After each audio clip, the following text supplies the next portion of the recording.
Hello guys, welcome to my YouTube channel. কেমন আছো তোমরা? এখন আমরা কথা বলবো হচ্ছে ইন্ডিয়ান এবং ইন্টারন্যাশনাল সিনেমার অনেকগুলো আপডেটস নিয়ে। 3 দিন আগে আপডেট ভিডিও ছেড়েছিলাম, তারপরে কোনো আপডেট ভিডিও আসেনি এবং আপডেট ছিল বাট আমি সময় পাইনি আপডেট ভিডিও বানানোর, যার কারণে আমি আপডেট দিতে পারিনি। তো এখন 3 দিন পর ফাইনালি আবার একটা আপডেট ভিডিও বানাচ্ছে। তো চলো ভিডিওটা, এবং এতে ইন্টারন্যাশনাল ইন্ডিয়ান দুটো দু রকমই আপডেট থাকবে, ঠিক আছে? তো চলো ভিডিওটা শুরু করা যাক। সব থেকে ফার্স্ট যেটা আপডেট সেটা হচ্ছে সালমান খানের আপকামিং সিনেমা, যেটার নাম হচ্ছে গালওয়ান, ব্যাটেল অফ গালওয়ান। তো এই সিনেমাটার 45 দিনের একটা শুটিং শিডিউল রাখা হয়েছিল লাদাখে, ঠিক আছে? যেই শুটিংটা চলছিল, আমি আপডেটও দিয়েছিলাম। তো সেই শুটিংটা কিন্তু এখন কমপ্লিট হয়েছে। এখন কিন্তু লাদাখের শুটিং পুরোপুরি র্যাপ আপ। এখন কিন্তু লাদাখে আর শুটিং হচ্ছে না। গালওয়ানের লাদাখের পোর্শনের শুটিং কিন্তু এখন পুরোপুরি কমপ্লিট, এবং এর নেক্সট একটা শিডিউল রাখা হয়েছে পরের সপ্তাহ থেকে, যেই শিডিউলটা কিনা মুম্বাই হতে চলেছে। ইয়েস, এই ব্যাটেল অফ গালওয়ান সিনেমার নেক্সট যে শুটিংটা হবে সেটা কিন্তু মুম্বাইতেই হবে। লাদাখের সিকোয়েন্স পুরোপুরি শেষ। এই সিনেমাটা পরের বছর রিলিজ হবে। দেখা যাক এই সিনেমাটা সালমান খানকে কতটা হেভিওয়ার প্রেজেন্ট করে এই আমাদের যার নাম হচ্ছে অপূর্বা লাখিয়া, ঠিক আছে? এটা দেখবার মতো বিষয় হবে, এবং পোস্টার থেকে খুব প্রমিসিং লাগছিল, খুব পজিটিভ একটা ভাইবস আসছিল। তো দেখা যাক সিনেমাটাতে আমরা সালমান খানকে কিরকমভাবে পাই, কিরকম নতুন করে তাকে প্রেজেন্ট করে, এটা দেখবার মতো বিষয় হবে। তো লাদাখের শুটিং শেষ ব্যাটেল অফ গালওয়ানের, এবার মুম্বাইতে শুটিং হবে এই সিনেমার। আজকে নেক্সট যেটা আপডেট সেটা হচ্ছে মহেশ বাবু এবং সন্দীপ রেড্ডি ভাঙ্গাকে নিয়ে। তো এশিয়ান সুনীল একটা প্রডিউসার, ঠিক আছে, যে কিনা একটা স্ক্রিপ্টের প্রস্তাব আমাদের মহেশ বাবুর কাছে পাঠিয়েছে। যেই ফিল্মটা ডিরেক্ট করবে হচ্ছে সন্দীপ রেড্ডি ভাঙ্গা। কেননা সন্দীপ রেড্ডি ভাঙ্গা এই এশিয়ান সুনীলের কাছ থেকে অলরেডি অনেকদিন আগে কিন্তু অ্যাডভান্স নিয়েছিল যে সে মহেশ বাবুকে নিয়ে একটা সিনেমা বানাবে এই প্রোডাকশন আন্ডারে, মানে এই যে প্রডিউসার এশিয়ান সুনীল তার প্রোডাকশনের ব্যানারে কিন্তু একটা সিনেমা সে মহেশ বাবুকে নিয়ে বানাবে, এরকম তাদের নাকি কথাবার্তা হয়েছিল। বাট কোনো কারণে তখন এই মানে কাজটা হয়ে ওঠেনি, যে কাজটা অর্জুন রেড্ডির পরেই আসার কথা ছিল, বাট কোনোভাবে সেটা হয়ে ওঠেনি। তো এখন যেহেতু এশিয়ান সুনীল সে একটা মহেশবাবুকে একটা স্ক্রিপ্টের প্রস্তাব দিয়েছে, তো সেই ফিল্মটাই নাকি এখন শোনা যাচ্ছে নাকি ডিরেক্ট করবে হচ্ছে সন্দীপ রেড্ডি ভাঙ্গা। এবার সন্দীপ রেড্ডি ভাঙ্গা নাকি অলরেডি আইডিয়া লেভেলে সে নাকি ইতিমধ্যে কাজ করছে এই ব্যাপারটাকে নিয়ে, যাতে সে মহেশবাবুর সাথে একটা ফিল্ম করতে পারে এই এশিয়ান সুনীল তার প্রোডাকশনের আন্ডারে। তো দেখা যাক সেটা কি হয়, যদিও এখনো কিছু পুরোপুরি অফিসিয়ালি কোনো কনফার্মেশন আসেনি। বাট যেরকম শোনা যাচ্ছে নাকি মহেশবাবু এবং সন্দীপ রেড্ডি ভাঙ্গা এই কম্বোটা নাকি আমরা কিন্তু খুব শিগগিরই দেখতে পেতে চলেছি। হয়তো এটা হতেও পারে যে রিসেন্ট টাইমে আমরা দেখতে পেলাম যে সন্দীপ রেড্ডি ভাঙ্গা তার সাথে মহেশবাবুর কোনো সিনেমা আসবে, সেটার অফিসিয়াল অ্যানাউন্সমেন্ট আসছে। কারণ সন্দীপ রেড্ডি ভাঙ্গা সে অনেক দিন থেকে চেষ্টা করছে মহেশবাবুকে নিয়ে একটা সিনেমা বানাবে, বাট কোনোভাবে হয়নি। বাট এখন এর যে প্রডিউসার সে নিজে একটা স্ক্রিপ্টের প্রস্তাব পাঠিয়েছে মহেশবাবুকে, যেই স্ক্রিপ্টটা মানে মহেশবাবু তো এখন মহেশবাবুকে পাঠিয়েছে, সে হ্যাঁ কি না বলবে সেটা তো পরের কথা, বাট সেই ফিল্মটার ডিরেকশনের দায়িত্ব এশিয়ান সুনীল কিন্তু সে কিন্তু সন্দীপ রেড্ডি ভাঙ্গাকে দিয়েছে। তো দেখা যাক ফাইনালি এই কথাবার্তা কতদূর কি এগোয় এবং কতটা লেভেল অব্দি ফাইনাল হয়, সেটা দেখবার মতো বিষয় হবে। তো যদি এটা হয় তাহলে আমরা খুব শিগগিরই কিন্তু মহেশবাবু এবং সন্দীপ রেড্ডি ভাঙ্গা এই কম্বোটাকে আমরা একসাথে দেখতে পেতে চলেছি খুব শিগগিরই। নেক্সট যেটা সেটা হচ্ছে প্রভাসকে নিয়ে। তো একটা বাজ উঠে আসছে রিউমার যে প্রভাসের ফৌজি সিনেমায় নাকি অভিষেক বচ্চনের এটা নাকি খুব ইম্পর্টেন্ট ক্যামিও থাকতে চলেছে। ইয়েস, শোনা যাচ্ছে নাকি ফৌজি সিনেমাতে অভিষেক বচ্চনের একটা গুরুত্বপূর্ণ রোল থাকতে চলেছে, এর জন্য তাকে প্রস্তাব দেওয়া হয়েছে অভিষেক বচ্চনকে, ঠিক আছে? সে এখনো হ্যাঁ কি না বলেনি, বাট এরকম রিউমার উঠে আসছে যে অভিষেক বচ্চনকে মেবি আমরা প্রভাসের ফৌজি সিনেমাতে দেখতে পেতে পারি। তো দেখা যাক এটা কি হয় এবং তার রোলটা কতটা ইম্পর্টেন্ট হয়, এটা দেখবার মতো বিষয় হবে। নেক্সট যেটা আপডেট সেটাও প্রভাসকে নিয়ে। তো প্রভাসের upcoming much awaited cinema, horror comedy cinema, যেটার নাম হচ্ছে আমাদের রাজা সাব। এই সিনেমাটা প্রথম রিলিজ ডেট ছিল ইনিশিয়ালি 2025 এপ্রিলের 10 তারিখ। সেই সিনেমাটা তারপর সেখান থেকে সরে আসে আমাদের ডিসেম্বরে ক্রিসমাসে, ঠিক আছে? এই 2025 5ই ডিসেম্বর। বাট 5ই ডিসেম্বর থেকে সরে পোঙ্গালে আবার সেটাকে রিলিজ দেওয়ার প্ল্যান করা হয়, আমি আপডেটও দিয়েছিলাম আগের আপডেট ভিডিওতে। তারপরে এখন আবার শোনা যাচ্ছে যে নাকি জানুয়ারি মাসে না, মানে পোঙ্গালে না, এই সিনেমাটা নাকি আবার পিছিয়ে রিলিজ ডেটটা 10ই এপ্রিল 2026-এ রাখা হচ্ছে। ইয়েস, মানে সেই 10ই এপ্রিল 2025 ছিল, এবার সেই ডেটটাকেই আবার 10ই এপ্রিল 2026 করা হচ্ছে। তো প্রথমে একবার পোস্টপন হয়ে ডিসেম্বরে গেল, আবার একবার পোস্টপন হয়ে জানুয়ারি মাসে গেল, আবার নাকি শোনা যাচ্ছে নাকি আবার রিউমার উঠে আসছে যে আবারও এই সিনেমাটা পোস্টপন হবে এবং এপ্রিলের 10 তারিখে গিয়ে এই সিনেমাটা থিয়েটারে নাকি আমরা দেখতে পেতে চলেছি। তো দেখা যাক এতবার পোস্টপন হওয়ার পর এই সিনেমাটা কীরকম কি বক্স অফিসে এফেক্ট ফেলে এবং কিরকম কি এই সিনেমাটা হয়, সেটা দেখার মতো বিষয় হবে। এবং লোকের যে অ্যান্টিসিপেশন এই সিনেমাটাকে নিয়ে সেটা কিন্তু দিন বাই দিন মানে শেষ হয়ে যাচ্ছে, ঠিক আছে? তো দেখা যাক প্রভাসের সিনেমা যতই অ্যান্টিসিপেশন থাকার নাই থাক, একটা গ্র্যান্ড ওপেনিং তো নেবে। এবার তারপরে দেখা যাক ওয়ার্ড অফ মাউথের কারণে হয়তো ফিল্মটা হতে পারে, আরও স্প্রেড হতে পারে, আবার নাও হতে পারে। বাট এখন যেটা শোনা যাচ্ছে যে 10 তারিখ এপ্রিল মাসে 2026-এ মেবি রিলিজ হতে পারে প্রভাসের রাজা সাব সিনেমাটি। তো রাজা কারা কারা প্রভাসের ফ্যান অবশ্যই একটা করে লাইক করে দেবেন। নেক্সট যেটা আপডেট সেটা হচ্ছে হলিউডের একটি অ্যাক্ট্রেস যার নাম হচ্ছে সিডনি সুইনি, তাকে বলিউড থেকে নাকি একটা সিনেমার অফার দেওয়া হয়েছে, এরকম এখন নাকি গুঞ্জন উঠে আসছে, রিউমার উঠে আসছে। এই রিউমারটা কয়েকদিন ধরে আমি দেখছিলাম, বেশ ভালো সোশ্যাল মিডিয়ায় ভাইরাল ছিল। তো সিডনি সুইনিকে নাকি $60 মিলিয়ন নাকি প্রস্তাব দেওয়া হয়েছে আমাদের ইন্ডিয়া থেকে, বলিউডের কোনো প্রোডাকশন হাউস, ঠিক আছে, যেটা কিনা মানে ইন্ডিয়ার টাকায় 550 কোটি টাকার মতো, 550 কোটি টাকার মতো নাকি একটা অফার দেওয়া হয়েছে সিডনি সুইনিকে একটা রোম্যান্টিক ফিল্মের জন্য ইন্ডিয়াতে এসে করার জন্য। যদিও এই আপডেটটা কোথাও গিয়ে অফিসিয়ালি কোনো কনফার্মেশন নেই, বাট এরকম রিউমার উঠে আসছে।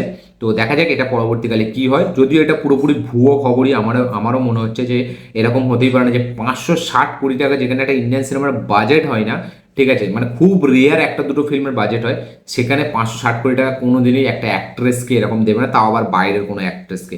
তো এটা পুরোপুরি ভুয়ো খবর। যদি আপনারা এটার ব্যাপারে জেনে থাকেন অবশ্যই কমেন্টে লিখে জানাবেন আপনাদের কি মতামত এটার ব্যাপারে। নেক্সট যেটা আপডেট সেটা হচ্ছে মালায়ালামের খুবই একটি জনপ্রিয় ফিল্ম, এটা ভায়োলেন্ট ফিল্ম, যেটা 2024-এ রিলিজ হয় এবং এটা বিশাল 2025-এই রিলিজ হয় এবং বিশাল লেভেলে সিনেমাটা জনপ্রিয়তা পায়। ফিল্মটার নাম হচ্ছে মার্কো, ঠিক আছে। এই সিনেমাটা মানে ফার্স্ট পার্টটা বিশাল লেভেলে পপুলার হয় আমরা দেখতে পাই এবং খুবই মার্কো 2024-এ এসেছিল, মেবি 2024-এর শেষের দিকে রিলিজ হয়েছিল ফিল্মটা। তো মার্কোর সেকেন্ড পার্ট আসছে এবং তার টাইটেল রাখা হয়েছে কিন্তু Lord Marco. Yes, Lord Marco নামে টাইটেল রেজিস্টার করেছে মেকাজের তরফ থেকে। তবে এই সিনেমাটাতে কিন্তু হিরো হিসেবে উন্নি মুকুন্দন, মানে যে প্রথম পার্টের যে হিরো ছিল সে কিন্তু থাকবে না, উন্নি মুকুন্দন এটা থেকে সরে গেছে। এখন লর্ড মার্কোতে হয়তো আমরা নতুন কোনো অ্যাক্টরকে দেখতে পাবো। আবার এরকমও রিউমার উঠে আসছে যে ইয়াশকে নাকি মেবি আমরা মার্কোর চরিত্রে দেখতে পেতে চলেছি। ইয়েস, মার্কো 2 আসছে, যেটা টাইটেল রেজিস্টার করা হয়েছে লর্ড মার্কো নামে। যে সিনেমাতে প্রথম পার্টের যে হিরো সে থাকবে না, শোনা যাচ্ছে অন্য কোনো হিরো থাকবে। আবার এইদিকে শোনা যাচ্ছে নাকি ইয়াস, রকিং স্টার ইয়াস নাকি লর্ড মার্কো সিনেমায় থাকবে, যেহেতু ইনস্টাগ্রামে মানে মার্কোর যে পেজটা আছে সেখান থেকে ইয়াসকে ফলো করা আছে, এই হিসাবে নাকি ধরা হচ্ছে যে মানে মার্কো 2-এতে হয়তো আমরা ইয়াসকে দেখতে পাবো। আপনাদের কি বক্তব্য এটা নিয়ে অবশ্যই কমেন্টে লিখে জানাবেন। কাদের কাদের মার্কো ফিল্মটা খুব ফেভারিট অবশ্যই কমেন্টে লিখে জানাবেন। এবং আজকে নেক্সট যেটা আপডেট সেটা হচ্ছে আমাদের ক্যাথি 2-কে নিয়ে। তো শোনা যাচ্ছে নাকি লোকেশ কানাগরাজ সে কিন্তু রজনীকান্ত এবং এই কমল হাসানের এই যে ফিল্মটা মাল্টি স্টারার যে ফিল্মটা, সেটা নাকি সে ডিরেক্ট করবে না। ইয়েস, সেটা নাকি সে ডিরেক্ট করবে না, সেই সিনেমাটা অন্য কেউ ডিরেক্ট করবে। এবং ক্যাথি 2-ই নাকি হতে চলেছে লোকেশ কানাগরাজের next directorial film. Yes, Kaithi 2-ই নাকি হবে লোকেশ কানাগরাজের নেক্সট ডিরেকশন। মানে এটা ইনসাইডার রিপোর্ট উঠে আসছে, এটা কোনো রিউমার বা কোনো মানে বাজ না, এরকমই উঠে আসছে যে রজনীকান্ত কামাল হাসানের সাথে যে ফিল্মটা হওয়ার কথা ছিল সেই ফিল্মটা নাকি লোকেশ কানাগরাজ এখন ডিরেক্ট করবে না, সে নাকি ডাইরেক্ট ক্যাথি 2 এখন ডিরেক্ট করবে। তো এটা জেনে আপনাদের কি বক্তব্য কি মতামত অবশ্যই কমেন্টে লিখে জানাবেন। আমি তো বলবো ক্যাথি 2-ই সে ডিরেক্ট করুক এবং আবার একটা বড় লেভেলের কামব্যাক সে ডেলিভার করুক, তার লাইফে একটা বড় কামব্যাক হোক, আমি এটা চাই। তো কারা কারা ক্যাথি ফিল্মের ফ্যান অবশ্যই লিখে জানাবেন, কারা কারা লোকেশ কানাগরাজের ফ্যান তারা অবশ্যই কমেন্টে লিখে জানাবেন। নেক্সট যেটা সেটা হচ্ছে আবার এই মার্কো সিনেমার অ্যাক্টর উন্নি মুকুন্দন, তার একটি আপকামিং সিনেমাকে নিয়ে, যেখানে তাকে আমরা একটা বায়োপিক চরিত্রে দেখতে পেতে চলেছি। ইয়েস, মা বন্দে, যেই সিনেমার টাইটেল, যেটা অফিসিয়ালি পোস্টার ছাড়া হয়েছে, মা বন্দে বলে সিনেমাটার নাম। এটাতে আমরা নরেন্দ্র মোদীর বায়োপিক দেখতে পেতে চলেছি। ইয়েস, নরেন্দ্র মোদীর বায়োপিকে আমরা দেখতে পেতে চলেছি উন্নি মুকুন্দন, মানে হচ্ছে মার্কো সিনেমার যে অ্যাক্টর, তাকে, যে সিনেমাটার নাম হতে রয়েছে মা বন্দে, ঠিক আছে। এটা অফিসিয়াল পোস্টারও ছাড়া হয়েছে, রিলিজ ডেট এখনও কোথাও গিয়ে কনফার্ম হয়নি, বাট অফিসিয়াল পোস্টারটা ছাড়া হয়েছে। তো নরেন্দ্র মোদীর বায়োপিক হচ্ছে, এটা জেনে কারা কারা কতটা খুশি, কারা কারা কতটা হ্যাপি, আবার কারা কারা কতটা মানে কি বলবো ডিসঅ্যাপয়েন্টেড হয়েছে, ঠিক আছে, তারা অবশ্যই কমেন্টে লিখে জানাবেন। কারা কারা খুব রেগে গেছেন এই আপডেটটা শুনে তারাও কমেন্টে লিখে জানাবেন। তো দেখা যাক কাদের কি মতামত, আপনারা লিখে অবশ্যই শেয়ার করুন। তো নেক্সট যেটা আপডেট সেটা হচ্ছে আমাদের একে নিয়ে, আমির খান এবং আমাদের রাজু হিরানিকে নিয়ে। তো দাদা সাহেব ফালকের ওপর, দাদা সাহেব ফালকের যে বায়োপিক হবে সেটা নিয়ে রাজকুমার হিরানি এবং আমাদের আমির খান, তারা দুজন একসাথে আসছে, আমরা সকলে জানি, ডিরেক্টর রাজকুমার হিরানি এবং অ্যাক্টর আমির খান।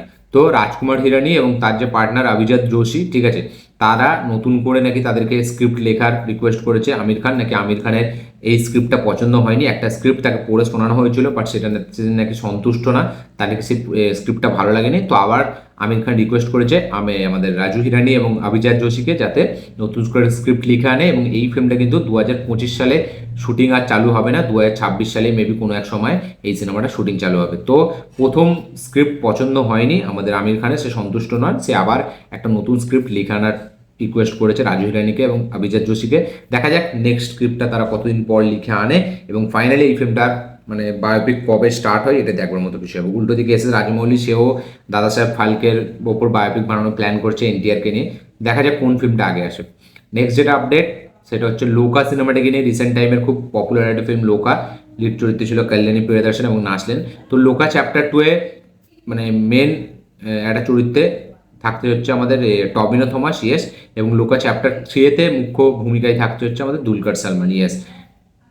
পার্ট 2-তে টবিনো থমাস মেন চরিত্রে থাকবে, এবং আমাদের এতে পার্ট 3-তে দুলকার সালমান থাকবে। এবার এই দুটো ক্যারেক্টার, যেহেতু আমি সিনেমাটা দেখিনি এখনো, আমি জানি না এই দুটো এই ক্যারেক্টারগুলো কি অ্যাকচুয়ালি ভিলেন নাকি অ্যাকচুয়ালি কোনো মানে হিরোর দিকে, মানে তারা পজিটিভ ক্যারেক্টার না নেগেটিভ ক্যারেক্টার, সেটা তো আমি এখনো জানি না, কারণ সিনেমাটা আমি এখনো দেখিনি, তাই জন্য আমি বলতে পারছি না। বাট লোকা চ্যাপ্টার 2-তে আমরা টবিনো থমাসকে মেন লিড চরিত্রে দেখতে পাবো, এবং লোকা চ্যাপ্টার 3-তে আমরা দুলকার সালমানের ক্যারেক্টারটাকে দেখতে পাবো। তো শোনা যাচ্ছে আমাদের কিছুদিন পর পার্ট 2 এর নাকি স্ক্রিপ্টের কাজ চালু হয়ে যাবে কয়েক সপ্তাহ পর। তো দেখা যাক সেটা কি হয়। অলরেডি তো এই ফিল্মটা 5টা পার্টে আসবে, সেটা নিয়েই তো মেকার্সরা নেমেছে। তো সেকেন্ড পার্টের স্ক্রিপ্টের নাকি কাজ পরবর্তী কিছু সময় থেকে চালু হয়ে যাবে। তো কারা কারা লোকা চ্যাপ্টার 2 নিয়ে এক্সাইটেড অবশ্যই কমেন্টে লিখে জানাবেন। নেক্সট যেটা আপডেট সেটা হচ্ছে আমাদের অ্যানাকোন্ডা বলে একটি সিনেমাকে নিয়ে, ঠিক আছে। অ্যানাকোন্ডা নতুন করে আনছে।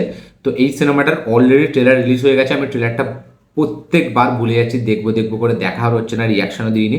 তো এই অ্যানাকোন্ডা সিনেমাটা কিন্তু রিলিজ হচ্ছে 25শে ডিসেম্বর, ইয়েস 25শে ডিসেম্বর কিন্তু এই বছরই 25 তারিখ ডিসেম্বর মাসে রিলিজ হচ্ছে অ্যানাকোন্ডার নতুন ফিল্ম। তো যারা যারা অ্যানাকোন্ডা ফ্র্যাঞ্চাইজির ফ্যান তারা অবশ্যই একটা লাইক দিয়ে দেবেন।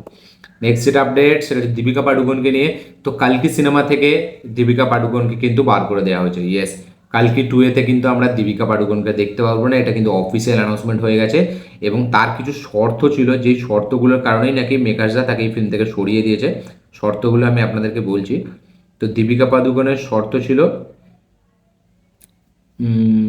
দীপিকা পাডুকোনের শর্তগুলো ছিল হচ্ছে আমাদের 25% বেশি পারিশ্রমিক সে নেবে, ঠিক আছে। মানে যে পারিশ্রমিক সে রিসেন্ট টাইমে পাচ্ছে তার থেকে 25% বেশি তার চাই, এবং 7 ঘন্টার বেশি নাকি সে কাজ করবে না, তাই জন্য। এবং তার সাথে তার টিমের মানে দীপিকা পাডুকোনের যে টিমটা আছে তার 25 জন সদস্য নাকি তাদের সাথে থাকতে হবে, এবং তাদের যাবতীয় খরচা কিন্তু মানে প্রডিউসারের পকেট থেকে দিতে হবে, ইয়েস। মানে প্রডিউসারকে সব খরচা তুলতে হবে এই 25 জন যারা সদস্য আছে দীপিকা পাডুকোনের টিমের, ঠিক আছে। তার মধ্যে যেই হোক, মেকআপ আর্টিস্ট হোক, এ হোক যে হোক, তো তাদের সবার খরচা তুলতে হবে, এবং 7 ঘন্টার বেশি কাজ করতে পারবে না সে, এবং 25% বেশি রেমুনারেশন তাকে এই সময় দিতে হবে। তো এই রকম দাবির কারণেই নাকি শোনা যাচ্ছে তাকে এই সিনেমা থেকে সরিয়ে দেওয়া হয়েছে, এরকমই এখনো পর্যন্ত লেটেস্ট আপডেট। তো কালকে 2-এতে অফিসিয়ালি কিন্তু আমরা এবার জানতে পেরে যাচ্ছি যে দীপিকা পাডুকোন থাকছে না, এবার এই সিনেমাটা থেকে সে সরে গেছে, তাকে সরিয়ে দেওয়া হয়েছে। তো দেখা যাক কালকিতে এই দীপিকা পাডুকোনের চরিত্রটা পরবর্তী পার্ট 2-এতে কে প্লে করে, এটা দেখবার মতো বিষয় হবে। আপনাদের রেকমেন্ডেশন আমি চাই যে কে প্লে করলে বেশি বেটার মনে হবে, সেটা অবশ্যই কমেন্টে লিখে জানাবেন। নেক্সট যেটা আপডেট সেটা হচ্ছে রজনীকান্ত এবং কামাল হাসানের এই ফিল্মটাকে নিয়ে, যে ফিল্মটা তারা আসবে। তো কিছুদিন আগে কামাল হাসান এটা কনফার্ম করেছে সে রজনীকান্তের সাথে সিনেমা করছে। তো এখন রজনীকান্তও কিন্তু এই সিনেমাটার কনফার্মেশন দেয়। সে বলেছে যে হ্যাঁ, আমি আর কামাল হাসান আমরা দুজন একসাথে আসছি, এবং জেলার 2 এর পরেই নাকি এই সিনেমাটা শুটিং চালু হয়ে যাবে, এবং জেলার 2 এর পরে নেক্সট রিলিজ হচ্ছে রজনীকান্ত কামাল হাসানের এই ফিল্মটা। তো এই সিনেমাটা মানে আমাদের রাম কামাল ফিল্ম ইন্ডাস্ট্রি, মানে হচ্ছে আমাদের আরে ভুলে যাচ্ছি, RKFI মানে হচ্ছে রাম কামাল ফিল্ম ইন্ডাস্ট্রি, যেটা হচ্ছে আমাদের কামাল হাসানের প্রোডাকশন হাউস, ঠিক আছে। এবং তাদের সাথে রেড জায়েন্ট, ঠিক আছে, তারা দুজন মিলিয়ে নাকি এই সিনেমাটাকে প্রডিউস করবে। তো দেখা যাক এই সিনেমাটার ডিরেক্টর কাকে আনা হয়। কিছুক্ষণ আগে আমি আপডেট দিলাম যে ডিরেক্টর হিসেবে নাকি লোকেশ কানাগরাজ থাকবে না, এরকম এখন আপডেট উঠে আসছে, এবং এটা ইনসাইডার আপডেট। তো দেখা যাক তাহলে এই সিনেমাটার ডিরেকশন আমরা কাকে দেখতে পাই। আজকে নেক্সট যেটা আপডেট সেটা হচ্ছে কুবেরা সিনেমাটাকে নিয়ে। তো ধনুষের কুবেরা, যেটা 2025-এ রিলিজ হয়, এই সিনেমাটা নাকি অফিসিয়াল এন্ট্রি হয়েছে অস্কারে, ইয়েস।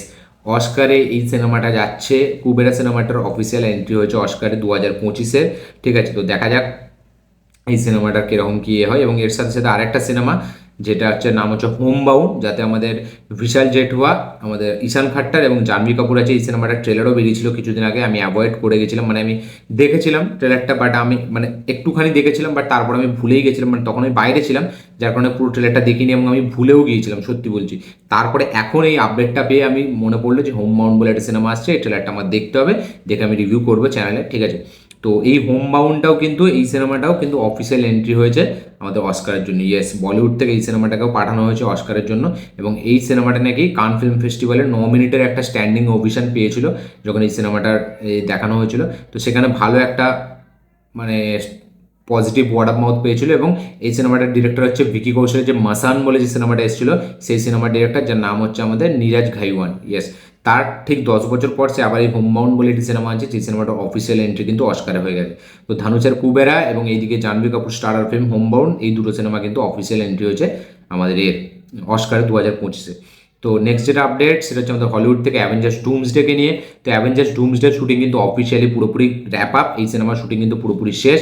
আসছে এই সিনেমাটা 18 ডিসেম্বর 2026, মানে হচ্ছে ঠিক এখন থেকে প্রায় 12, 14, 15 মাস পর, ঠিক আছে, মানে 1-1.5 বছর, 1 বছর পর, 1 বছর 2-3 মাস পর এই সিনেমাটি থিয়েটারে রিলিজ হবে। অ্যাভেঞ্জারের শুটিং কিন্তু পুরোপুরি কমপ্লিট। নেক্সট যেটা আপডেট সেটাও ইন্টারন্যাশনাল আপডেটই। তো এই নেক্সট যেটা আপডেট সেটা একটা হেভি কম্বো একটা আপডেট নিয়ে, যেটা হচ্ছে মার্টিন স্কোরসেজে এবং আমাদের লিওনার্দো ক্যাপ্রিও, ঠিক আছে, তাদের কিলার অফ দ্য ফ্লাওয়ার মুন এই সিনেমাটার পরে তারা দুজনে কিন্তু আবার একবার আসছে একসাথে। যেই সিনেমাটা ডিরেক্টর হচ্ছে মার্টিন স্কোরসেজে, যেই সিনেমাটার একটা পিটার ক্যামেরনের একটা উপন্যাস আছে, ঠিক আছে, সেই উপন্যাসের ওপর যেই সিনেমাটার নাম হতে চলেছে হোয়াট হ্যাপেন্স অ্যাট নাইট, ঠিক আছে, সরি সিনেমাটার নাম নাই, এটা এই উপন্যাসটার নাম, যেটার নাম হচ্ছে হোয়াট হ্যাপেন্স অ্যাট নাইট।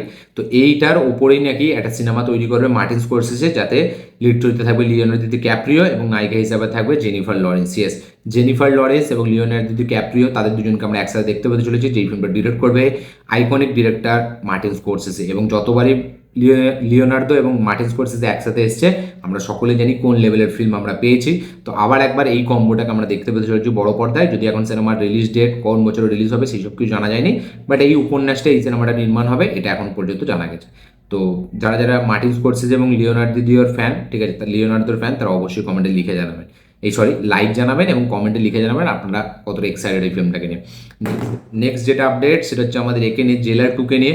তো জেলার 2 সিনেমাটা রিলিজ দেওয়ার প্ল্যান করছে মেকার্সরা এপ্রিলের 14 তারিখ। ইয়েস, এপ্রিল মাসের 14 তারিখে রিলিজ দেওয়ার প্ল্যান করছে জেলার 2 এর মেকার্সরা। তো দেখা যাক, এটাই পুরোপুরি মানে ডেটটাই লক হয় নাকি।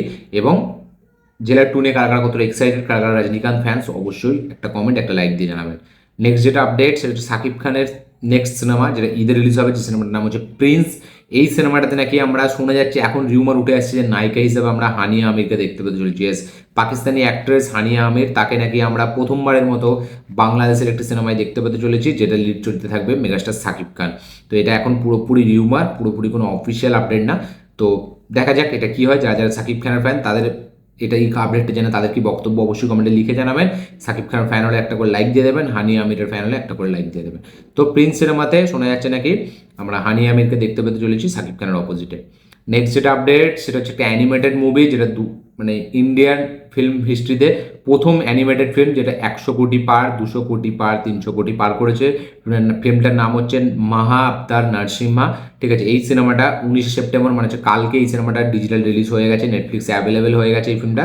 যারা যারা দেখেননি অবশ্যই দেখবেন, আমি মেবি এই ফিল্মটা আজকে দেখতে পারি, তো আমারও দেখা হয়নি, আমিও দেখবো। তো নেটফ্লিক্সে অ্যাভেলেবেল হয়ে গেছে মা আবতার নারসিংহা, যারা এখনো দেখেননি অবশ্যই গিয়ে দেখে নিন। যারা যারা থিয়েটার এক্সপিরিয়েন্স করেছিলেন তাদের এক্সপিরিয়েন্স কীরকম ছিল অবশ্যই কমেন্টে লিখে জানাবেন। নেক্সট যেটা আপডেট সেটা হচ্ছে শ্রীনিধি শেট্টি, যে হচ্ছে কেজিএফ এর অ্যাক্ট্রেস, যে রিসেন্টলি হিট 3-তে আমরা যাকে দেখলাম নানির অপোজিটে, শ্রীনিধি শেট্টি।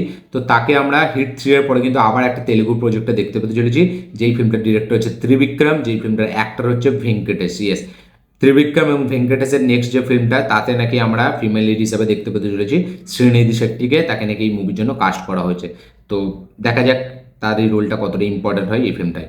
নেক্সট যেটা আপডেট সেটা হচ্ছে ওজি সিনেমাটাকে নিয়ে। তো ওজি সিনেমাটার ট্রেলার কিন্তু কালকে আসছে সকাল 10টায়। ইয়েস, সকাল 10টায় আসতে চলেছে ওজি সিনেমার ট্রেলার, যেটা পবন কল্যাণের আপকামিং নেক্সট রিলিজ। কারা কারা ওজির জন্য ওয়েট করে আছেন অবশ্যই কমেন্টে লিখে জানাবেন। যারা যারা পবন কল্যাণের ফ্যান একটা করে লাইক দিয়ে দেবেন। নেক্সট যেটা আপডেট সেটা হচ্ছে কালকি 2 কে নিয়ে। তো নেক্সট মান্থ থেকে, ঠিক আছে, মানে পরের মাস থেকে কালকি 2 এর শুটিং চালু করবে কামাল হাসান, এবং তার স্ক্রিন টাইম থাকবে এই সিনেমাটাতে 90 মিনিট। ইয়েস, কালকি 2 এতে তার স্ক্রিন টাইম থাকবে 90 মিনিট। জাস্ট ভাবুন, 90 মিনিট তার স্ক্রিন টাইম থাকবে। তো জানুয়ারি থেকে এই সিনেমাটার শুটিং সেটে প্রভাসও জয়েন করবে। ইয়েস, প্রভাসের পোর্শন জানুয়ারি মাস থেকে শুটিং চালু হয়ে যাবে। তো নেক্সট মান্থ থেকে কামাল হাসান জয়েন করছে, জানুয়ারি মাস থেকে প্রভাস জয়েন করবে। তো কালকি 2 নিয়ে কারা কারা কতটা এক্সাইটেড অবশ্যই কমেন্টে লিখে জানাবেন। তো এই ছিল আজকে টোটাল আপডেট, ইন্ডিয়ান আপডেট, তার পাশাপাশি ইন্টারন্যাশনাল আপডেট। ভিডিওটা ভালো লাগে থাকলে লাইক শেয়ার কমেন্ট করে দেবেন, চ্যানেলটিকে সাবস্ক্রাইব করবেন, বেল আইকনটি প্রেস করতে ভুলবেন না। দেখা হচ্ছে পরের ভিডিওতে, ততক্ষণের জন্য।